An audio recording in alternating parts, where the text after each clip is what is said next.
इतिहास अनेकांच्या अभ्यासाचा विषय आहे, इतिहास अनेकांच्या व्यासंगाचा विषय आहे, इतिहास अनेकांच्या संशोधनाचा विषय आहे, इतिहास अनेकांच्या अस्मितेचा विषय आहे, इतिहास अनेकांच्या आवडीचा विषय आहे.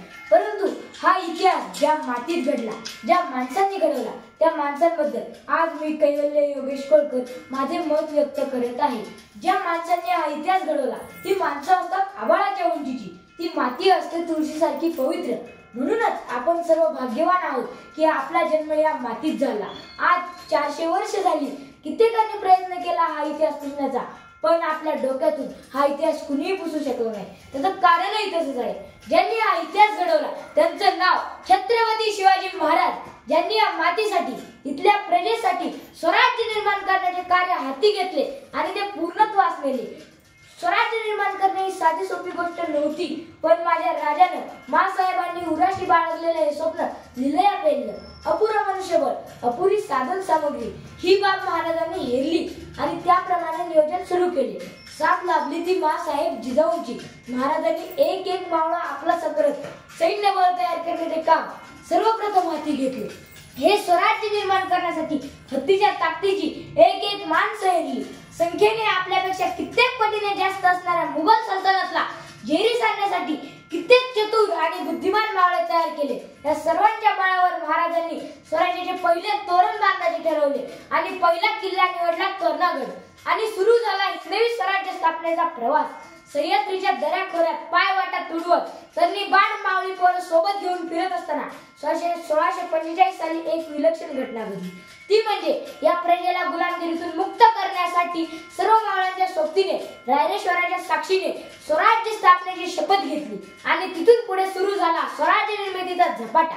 वय वर्ष अवघ 17 असताना महाराजांनी प्रचंडगड नावाचा एक किल्ला जिंकून स्वराज्याचं पहिलं तोरण बांधलं आणि प्रचंडगडाचं नामांतर तोरणागड असे केलं. पुढे सह्याद्रीच्या पर्वतरांगांचा आधार घेत आणि कमी सैन्यदल असून देखील महाराजांनी एक एक किल्ला काबीज करण्याचे काम सुरू केले. भीती हा शब्द महाराजांच्या शब्दकोशात कधीच नव्हता. म्हणूनच मार्च 1657 सगळ्यात मोठं धाडस केलं ते म्हणजे मोगलांनी सगळ्यात प्रबळ, सगळ्यात बलाढ्य लष्करी ठाणे असलेल्या जुन्नरवर छापा मारला आणि जुन्नर जिंकलं. मोगलांचं ठाणे उद्ध्वस्त केलं, अमाप धनसंपत्ती मिळवली. मोगलांच्या ठाण्यावर हल्ला करण्याची हिंमत आतापर्यंत कोणी केली नव्हती ती 1657 शिवाजी महाराजांनी केली. हिंदवी स्वराज्याला प्रारंभ झाला 1646 म्हणजे अवघ्या 11 वर्षाचं स्वराज्य आहे.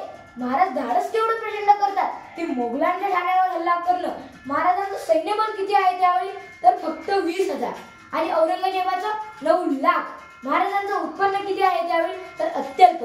महाराजांचं राज्य किती विस्तारलं त्यावेळी तर अर्धा जिल्हा आणि औरंगजेबाचा हिंदुस्थान, अफगाणिस्तान, बांगलादेश या साऱ्यांचा स्वामी. म्हणून शिवाजी महाराजांचं सगळ्यात मोठं धाडस आहे हे. सगळ्यात मोठं काय पेरलं असेल जिजाऊंनी त्यांच्यात. भीती हा शब्द त्यांच्या शब्दकोशात कधीच नव्हता. नुकतंच स्वराज्य उभं राहत आणि एवढं मोठं धाडस, मोगलांच्या बलाढ्य लष्करावर हल्ला. यश आणि आपण यांच्यामध्ये फक्त भीती उभा असते आणि ती भीती माँसाहेबांनी महाराजांच्या मनामधून कधीच काढून टाकली होती. ही भीतीची भिंत ढासळली की यश समोर येते. आपल्यात धाडस आहे, आपल्यात सामर्थ्य आहे, आपण हे करू शकतो. या सगळ्या क्षमता माँसाहेबांनी महाराजांमध्ये विकसित केल्या होत्या. करू शकता, करा, उभा करा. म्हणून शहाजीराजे सांगतात, खात्री आहे तुम्ही राज्य उभा करालच. त्यांना हा विश्वास होता. त्यांच्या या प्रेरणेने व आई तुळजाभवानीच्या आशीर्वादाने शिवाजी महाराजांनी 350च्या वर किल्ले जिंकून खऱ्या अर्थाने शेतकऱ्यांचे, कष्टकऱ्यांचे स्वराज्य निर्माण केले. अशा या महान राजाला माझा कोटी कोटी प्रणाम. जय जिजाऊ, जय शिवराय.